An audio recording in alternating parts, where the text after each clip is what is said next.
welcome you here to our week 8 toot.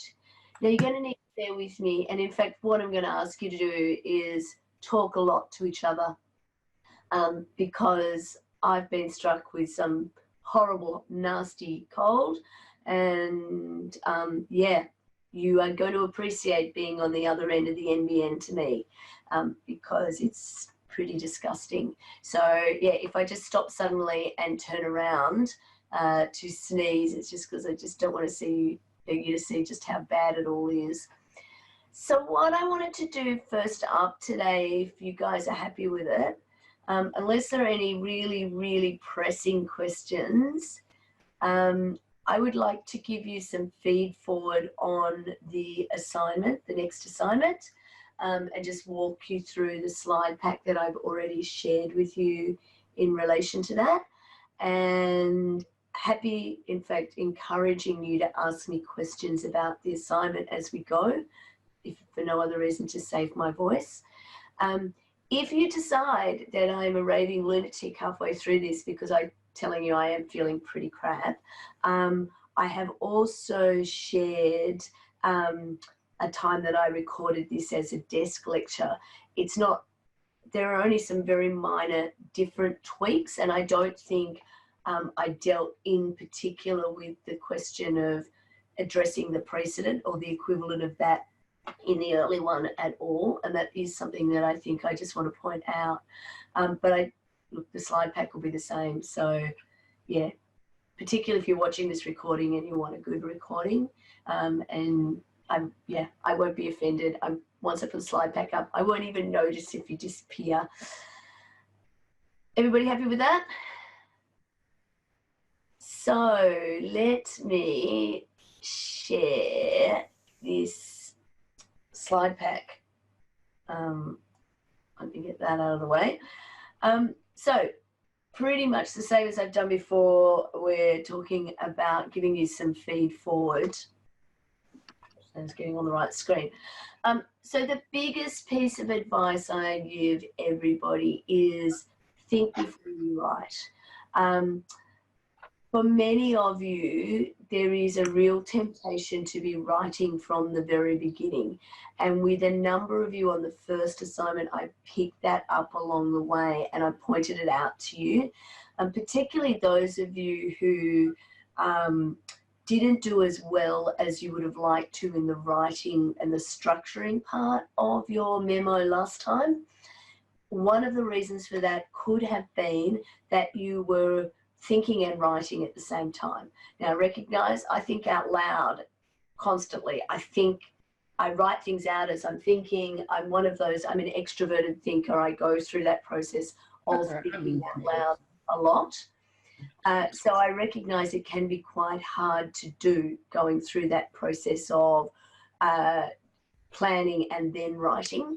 And also it's very hard to show. It might be you actually, there's some background noise. Can I ask you to mute? Seems to have gone away. Oh, actually I'm going to mute you. I'm going to mute anybody. Yeah, sorry, just having a quick look. Kat, welcome. Nice to, well, I can't see you, but nice to have you on board. I've just muted you though, so we don't have the background noise. So one of the pieces of advice that I give regularly is resist the urge to write. Now, clearly when you're taking notes and you're structuring, you're literally writing, but resist the urge to really start working on the paper part of it until you've got all your thoughts in a row and you've decided how you're going to approach it.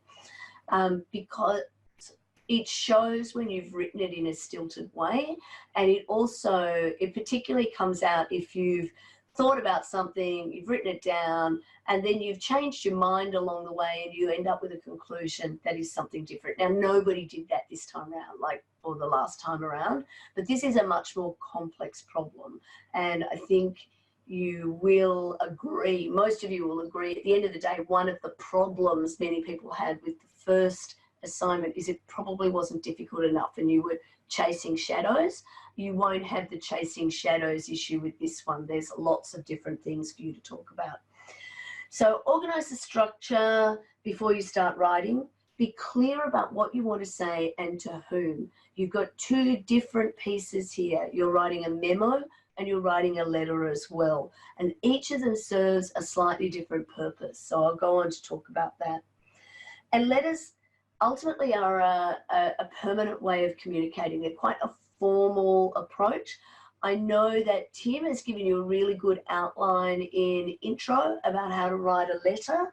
The other thing, I finally have it with me. I'm constantly recommending this book and I don't have it with me often, but this effective guide to legal writing or legal writing, effective legal writing is a fabulous resource. I can send, it is available online in the library. I will include a permalink to it. And it includes a whole chapter on profession-oriented writing. And it starts with the letter and moves on to the memo. And there's nothing in it that I disagree with.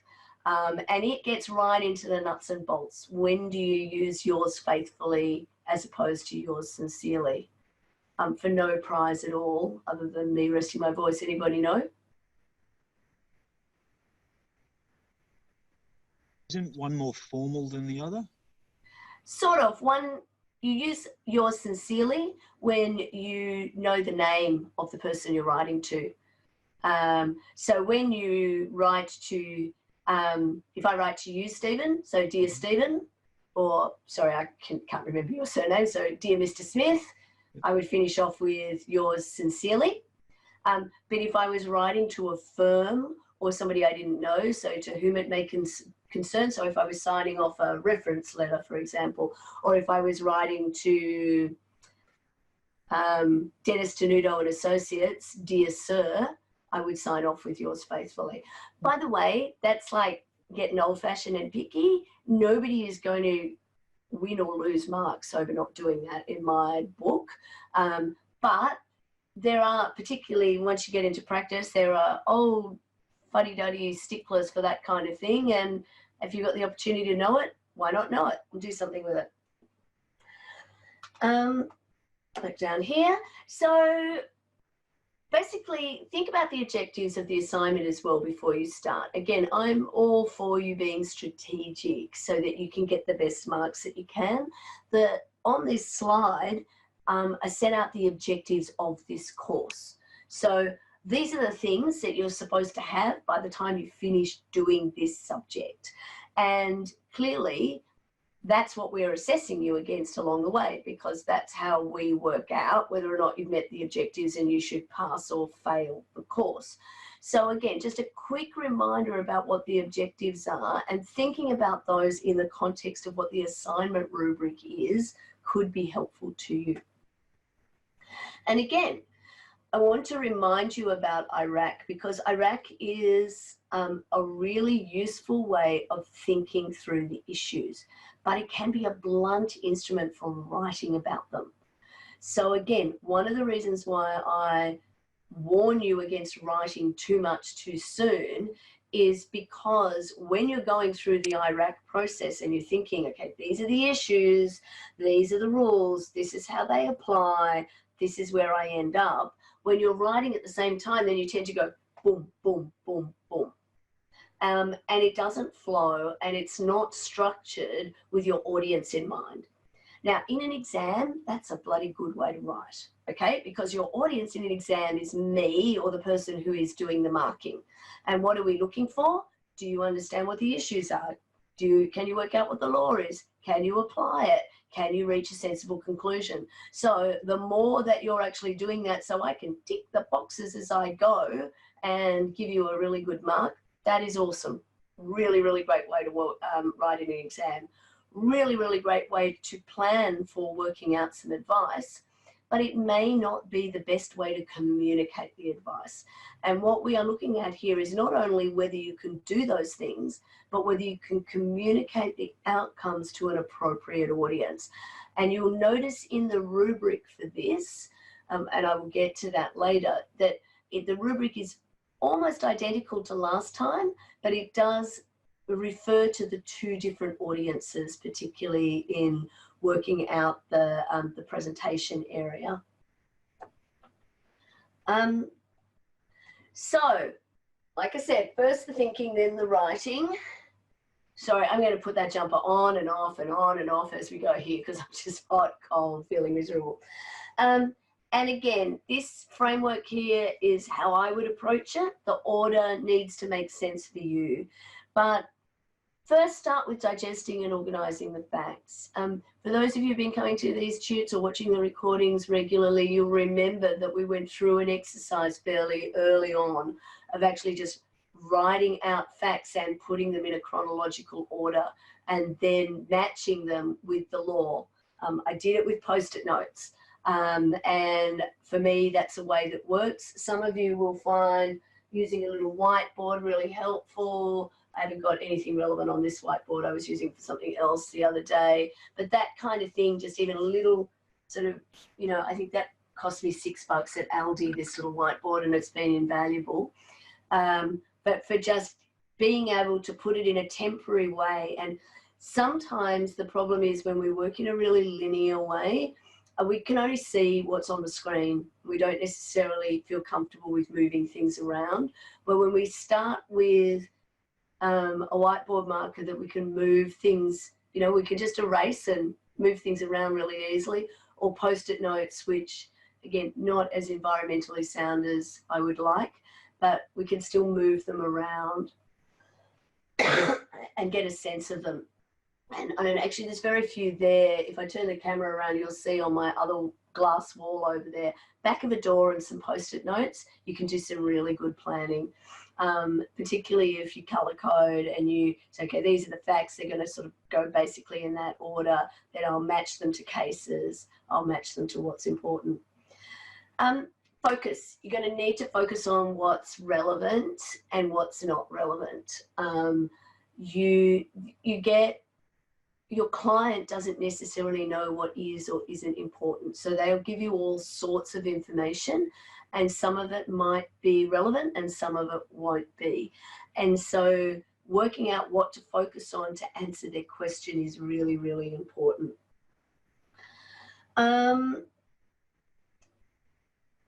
In this subject, and I think I said this in week 1, at the end of the day, we're only really looking at, in this particular course, formation of a contract, and then how to make sense of a contract, what the terms of a contract are. We're not actually talking about how to end the contract other than the very broadest sense. We don't talk about breach. We don't talk about how damages are calculated or any of those things that you will do in advanced contract law. So every question that you get in this subject ultimately goes to, is there a contract at all? Actually, I'm going to say, somebody's going to pick me up on that. Maybe not every question, but most questions will go to, is there a contract at all?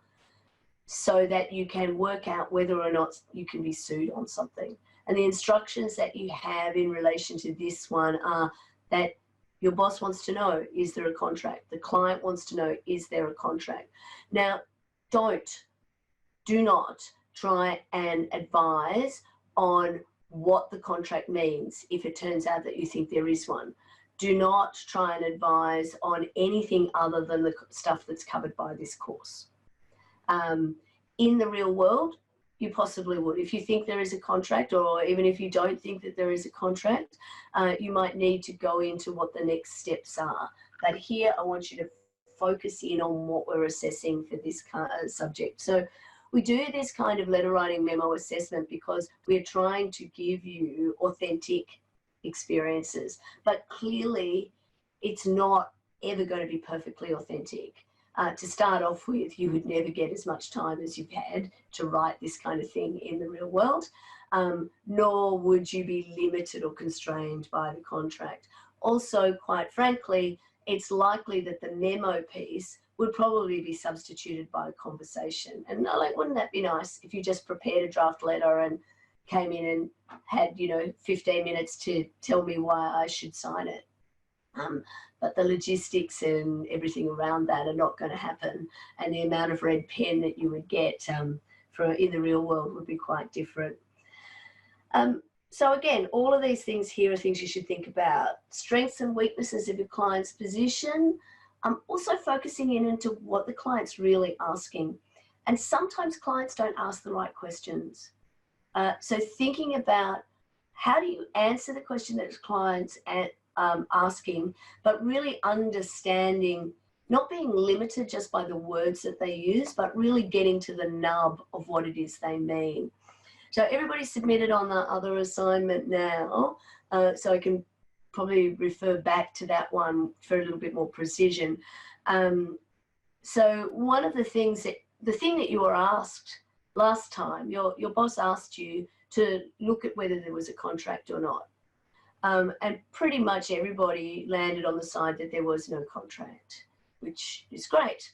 But it was actually a surprisingly few number of people who actually answered the real question that the client was looking at, which was effectively client saying, I'm really worried that I'm going to be sued. This guy says there's a contract and he's going to sue me in contract. So the question that your boss ultimately needed to answer in a conversation was whether or not his concern about being sued was important or not. Like, is that something you needed to worry about? So really good answers in that first paragraph at the very beginning would have said something like, Dennis, you can assure our client that he doesn't need to be overly concerned about being sued in contract law, because even if he is sued, it's highly unlikely that a court would find that there was a contract based on the information that we have. Now, it's a subtle but really important difference, thinking about the why, thinking about why it is that the question is being asked. Nice to see you, Danny. I love the way you always come in sideways. It's special. Okay. So just, again, block of things here for you to think about. Some of them will be more or less relevant to this question. So basically, we've got two pieces of work here, a piece of advice in the form of a letter and a supporting memorandum or for the file, or in this case, you're writing it to Dennis Denuto. So what's that about? You're a junior lawyer, you've just gotten started, nobody is going to let you sign your own letters, right? The professional responsibility means unless the letter is something as simple as please find the contract enclosed, you're probably not going to be allowed to sign. And even then, somebody's going to check that you've put the right attachment in, because the professional indemnity issues are significant. So basically, in the real world, you would probably take your draft letter in. You would be asked to effectively ghostwrite for Dennis, which is what is happening here, ghostwrite for the partner or the senior practitioner that you're working for. And they're going to look at that thing, which they're going to sign off in their own name or in the name of the firm, depending on how the firm works. And we go from here. Now, actually, I should have checked this slide beforehand, because it talks about a checklist. In this particular activity, you haven't been asked for a checklist as such. You have been asked, as one of the specific things that you need to submit, to give Dennis some advice on whether or not his precedent document needs changing. Now, you might think it's perfect as it is, but given that there's been this argy-bargy, you might think of some things that need changing. And so you are not being asked to redraft the precedent. You are asked to advise on what changes need to be made to it. And this is where you can really do some deep thinking and you can show off what you have learned. Because we have learned so many things up to this point about how contracts work, and many of them are going to be reflected in agreement. So Dennis has pointed you towards the Encyclopedia of Forms and Precedents, which is basically a database that's got a whole lot of template agreements that might be used. What's fabulous about that is it also provides supporting commentary that explains the clauses and the provisions in those documents. So you might like to go and have a look in there and see if you can find a document that is similar to the document that you're being asked to advise on, and see how they're similar or different, what's missing, what extra things Dennis has that aren't in other precedents. Now, I've been asked this a couple of times, and the term precedent can be a little bit tricky for some people because we use, oh, sorry, I've just seen your question, Erin. I'll come back to that in just a second. That we use the term precedent as lawyers to refer to the common law and how we have precedents of law or authority that support what has been, what judges have said, what the principles of law are. The term precedent in common language just means has gone before. There's a precedent for that. Something has happened in the past. And effectively, law firms have precedent databases, or they pay for them, like the Encyclopedia of Forms and Precedents that you're being encouraged to use in this activity. And they're effectively template or example documents and clauses. So some firms might just have collections of documents that they've used before. Others will be more sophisticated and have starting point documents. Because when you think about it, if I have a precedent sale and purchase agreement, and what I'm doing is picking it up from the last transaction and using that, well, the one that from the last transaction will incorporate all of the parties' negotiations. So often we want to go back to something clean that is basically in favour of our client to start off with as we work out what the terms should be. Now, Erin has asked a really good question. Would it be appropriate to do a track changes document with comments, or better to do a memo format for that? In the example sort of good advice ones that I've done before, I've shown you, I believe they've got some tables in there, a couple of different ways of doing it. I would not do a track changes version because you will end up, you risk basically creating a whole new document and going down avenues that at this stage you really don't have the experience to do well, and the task is not write a new document.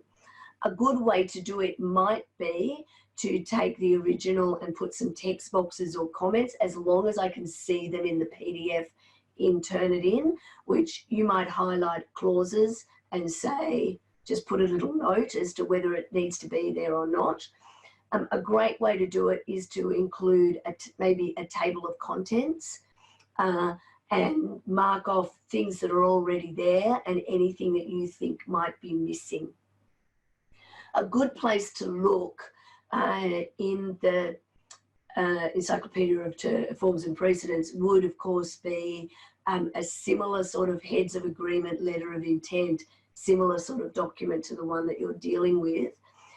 Also, and I mentioned this in class the other day, if you have a look at the boilerplate, so boilerplate is just, it's jargon language for a template document that includes sort of the beginning bits and the end bits that are quite common in most contracts. And I just think it's a good opportunity for you guys to go and have a look at what a contract looks like, because there's no law that says that you start with the parties and then you have some recitals or background that explain what the document's about, and then usually you will have a kind of dictionary section or interpretation section. Sometimes they're at the end in more modern documents, but traditionally they've been sitting at the front, where terms that have a particular meaning in this private law that's being created by the contract are defined up front. Then there will often be an interpretation provision, and the interpretation clauses are often designed to avoid the kinds of problems that we discussed when we were talking particularly about certainty, to clarify what terms mean and to set out the approach that the common or to negate the approach that the common law might take in some areas, or to affirm it in others. Then usually you have the provisions of the document, what's going to happen, the agreement elements. The other part of that is everybody has different ways of doing it. As a general rule, if things are going to happen in a particular order, usually the agreement will reflect that. So stuff that's going to happen first is in lower number clauses for stuff that's going to happen later. So you usually have the operative provisions, who's going to do what the consideration is up front, and then any provisions about how the agreement might be terminated or things that go wrong tend to come towards the end. And then you tend to have the boilerplate clauses that deal with things like whether or not you can sever something out, what choice of law there might be. There's a range of different things. And looking at the boilerplate and the commentary to it will consolidate a number of the things we've talked about in this course so far, and that we will be talking about from tomorrow onwards, where we really get into what a contract looks like. And it will consolidate that learning, but I think it'll give you some inspiration for this task. So have we got any more questions or comments about that particular part of the exercise in particular?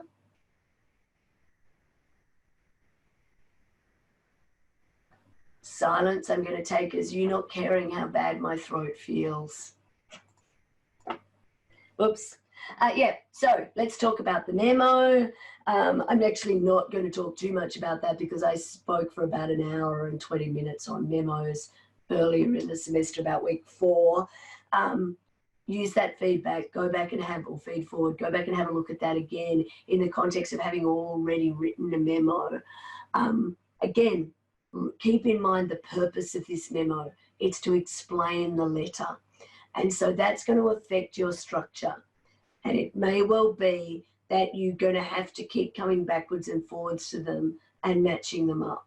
Because one of the things that I've seen happen many, many times in marking similar, assignment 2, similar versions of this, is people run out of words, but when I look at it, the letter has a whole lot of language in it which is reproduced in the memo, or the memo has a whole lot of language which is reproduced. I don't want you to do that. Write the letter for the client and the memo will explain the letter. So if you have a section in the letter that explains how comic books are printed and what's involved in the printing of comic books, you can put that all there, but in the memo, you would refer to the comic book section of the letter. Now, depending on how long your letter is, maybe you will use some cross-referencing. So section 1 or section 57 or whatever it happens to be. I've included that because blah, blah, blah. And the case law that supports that is blah, blah, blah. In fact, you're going to write it better than that, but you get what I mean? That what we're doing is the letter is explaining, sorry, the memo is explaining the letter. It's ensuring that a lawyer understands what the background is. So why can't the letter be a self-contained thing with everything that you need? Because your client is not a lawyer. So if something goes wrong here, the file needs to record that you did the research, that you looked at the right cases, that you did in fact give them the right legal advice. But it is not going to be useful to your client who is not a lawyer and is not even generally subject to the Australian law to explain how Carl Hill and Carbolic case smoke ball applies to this case. That is completely meaningless to them. Giving them a citation to that case, even a beautifully pinpointed one, it's not useful. So the point of the letter is to explain the answer to a non-lawyer in appropriate language. The point of the memo is to confirm that you've done all the proper research, that you have looked at all of the cases, that you have gone down the paths that you don't need to talk to your client about because they don't care about that level of detail. But your boss will want to know that you've explored the things that matter. And you do that in a way that supports this letter and gives your boss the confidence that they can sign the letter without asking you to do more research, looking at things in more detail, making any changes. And as a first or a second year lawyer, there will be, you'll be wanting to shout everybody drinks and do a happy dance the first time that a partner in a law firm signs your letter that has more than please find enclosed in it without actually ripping it to shreds with red pen. And that includes those of you who are really talented writers. It's disheartening, and it makes you feel like, what's happened? You know, I've done all this time at law school, and here you are fixing the apostrophes, but they matter. And stuff like spelling the client's name wrong. So I've been a client of law firms all the time. I know it's ridiculous, but as soon as I have a very common name, but it's spelt in quite an unusual way for that name. When I get letters that are sent to Kathy or Cathryn with a K or Cathryn with an E-R-I-N-E, I am more vigilant when I read it because I think this person's not paying attention. The reality is you make those little mistakes because you're putting your heart and soul into the body of the letter. But stuff like getting the company number wrong or the company name wrong or the characters' names wrong, in the mind of the reader of the letter is you don't care, you're not paying attention, and they're more vigilant. So next. What kind of questions do I get all the time? So basically, this package is likely, it's in the range of 2,500 to 3,000 words. Think of 3,000 words as a limit, not a target. Many of you, most people will end up in that range. Usually the issue with this particular assignment is going over, not going under. And I know with the last one, some people felt that they were really struggling to get to the word count because they didn't think it was a particularly a set of issues that needed a lot of words. I don't think you're going to have the same problem this time. So how do you split those up? It's completely up to you, but think about it. It is very unusual for a client to say, please send me every detail because I would like to spend my whole night reading a letter from a lawyer. You know, that's so much better than back episodes of Fargo, which is what I'm watching at the moment. Think about what the client needs. Think about what the person who's signing the letter needs. It is most likely that your memo will be substantially longer. And the memo is also where you're showing off your referencing and similar skills. Do you need to include a reference list? I get asked that a lot, and the answer is yes. It is one of the specific criteria that you are asked for, and if that sounds like a surprise to you, go back after we finish this to the instructions and you will see towards the end of the instructions there is a list numbering out all of the things that you've been asked to do. What order do you give them to me? Again, it's up to you depending on how you do it. So I've seen it done very well with the memo presented, the letter presented first, but maybe with some comments or some text boxes or something, making it very clear it's a draft and telling me where in the memo the different things are dealt with, and then the memo. Usually, as a practitioner, if you were to send me a draft, I would read, you'd probably not send me a formal memo, you would probably send it as an email. And if any of you want to format it as an email, that's fine by me. They're effectively the same thing here. But I would read the email before I looked at the attachment because I want to know if you're on the right track. Because you can write a beautiful letter, but if it's wrong, or if I don't think you've made the kind of inquiries or had the depth of analysis that you need to get it right, actually in practice, I probably won't even read it. I will just go back and say, hey, I've had a look at what you looked at. You didn't look at X, Y, Z. Can you look at that before you sign it off? Because, you know, my time is very valuable. So that's all I want to talk about memos. Any concerns, questions? Anything else there? Okay, so let's talk specifically about letters. And I'm going to try and find something to turn my heater down. between being sick and a woman of a certain age. It's not pretty here. So again, start. What does my client want to know? Do they have a viable case, a viable transaction? Do they have a cause of action? Do they have a defense? Really go into what does the person reading this letter want to know? What question do they have that this letter will answer? And have that in your mind as you're structuring your thinking. They may not specifically ask for it, but they are likely to want to know what would improve their position. Or if they're golden, if they have no problem at all, they want to be assured of that. They also want to know what the next steps are. What do they do next? And so thinking about that is a really important part. So again, going back to the example I used earlier of the last assignment, when you were just writing to Dennis, that was something that very few people did, even though people were thinking, this is a memo that is going to go to my boss, who's then going to use it to make a phone call, to send an email, to send a letter, to have a meeting. Very few people are actually specifically said things like, well, when you meet with the client, when you speak to the client, you might want to check A, B, C facts. Or you can tell them not to worry, not to get too worried about this for these reasons. So it doesn't matter who you're writing to, think about what the next steps are.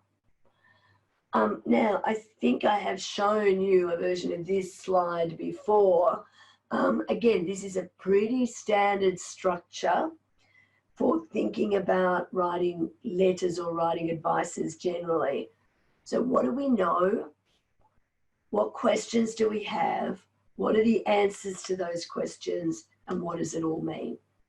Now, in a longer letter, and definitely in the memo, you're going to want to lead with an executive summary and come out with a conclusion. And it might be that you need to thread the facts and the questions together in a meaningful way. In a letter, it is going to be more important for you to identify and what the facts are, the important facts are. This is because the letter itself is something that will be in evidence if there is a later dispute, including if there is a dispute between your firm and your client about whether or not they got proper legal advice. So if your advice turns on a fact, and unless you can verify that fact independently, if you're relying on the client who's told you what the facts are, then you want to confirm those facts, because if those facts are incorrect, if the client has omitted something that's important, or if you've misunderstood the importance of something or something that they've said, and the advice turns on that, then you can get sued.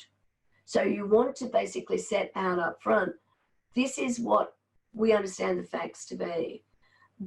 There might be some gaps. This is how we assume those gaps might be filled. If we've made a mistake here, or if there's something that you haven't told us, that could mean our advice is incorrect. So it is quite important to get the facts here. Now, again, piece of feedback I gave many people on the last assignment too is just copying and pasting the facts in is not dealing with the facts. Give me the facts in a meaningful way. Highlight what's important. Tell me why you need to know whether that is true or not true. If you don't need to know it, I don't need to hear about it. So an example I gave to a number of people when I've been doing consults is, let's say in the last problem, you assumed that Mr. Bloom and Mr. Cooper were both wearing casual clothes. They were both wearing t-shirts and jeans when they had that conversation. And it turned out, actually, they were both wearing business suits. Does that change anything about your advice? No. So I don't need to hear about it.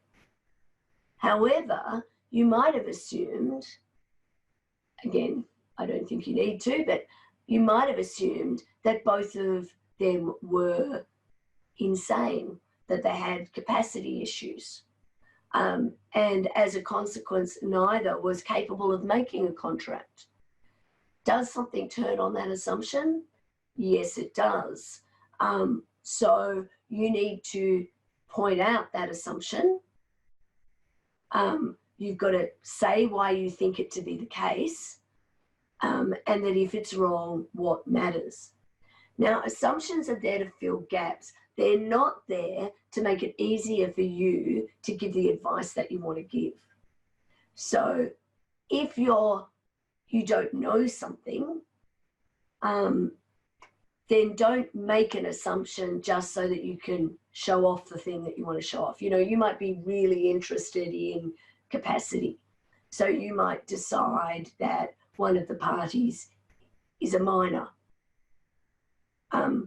If there's no basis in the facts you've been given for assuming that a person is a minor, there's no particular need to deal with that, particularly if your advice then goes down a particular strain and you're suddenly quoting Barnum and all sorts of cases to me, and it's really just an avenue for showing off. Okay, so again, just think about how those assumptions work.